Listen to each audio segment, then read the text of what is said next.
Quelle est la différence avec les fleurs mâles et les fleurs femelles? Alors, donc en fait, au niveau des fleurs mâles, en fait, elles sont toutes en épi.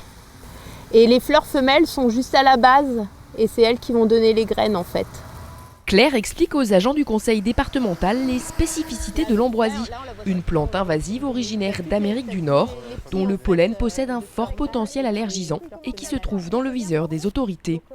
La région Auvergne-Rhône-Alpes est la plus touchée par cette espèce en expansion continue. Elle doit être fauchée ou arrachée avant sa floraison afin d'éviter le risque allergique et limiter sa propagation. Encore faut-il savoir la reconnaître. Elle a des feuilles très découpées. On a le même vert des deux côtés, une tige qui est un petit peu poilue et en fait quand elle va commencer à venir en fleurs, on commence à avoir des tiges qui sont très très rouges. Donc ça c'est vraiment les caractéristiques pour la reconnaître. Autre indice, l'ambroisie colonise souvent les zones en friche, les abords des cours d'eau ou encore le bord des routes. C'est pour cela qu'entre fin juillet et mi-août, les agents du conseil départemental accordent une attention toute particulière au fauchage. Mais ce ne sont pas les seuls à pouvoir combattre cette invasive. Vous aussi, vous pouvez signaler sa présence ou même l'arracher.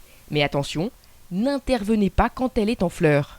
Chacun se doit d'arracher l'ambroisie s'il en a chez lui ou de la signaler pour que les collectivités puissent intervenir quand c'est sur leur domaine pour éviter qu'elle se répande et éviter en fait les problèmes qu'on peut avoir par la suite. Pour faire un signalement, vous pouvez vous rendre sur le site internet signalement-ambroisie.fr.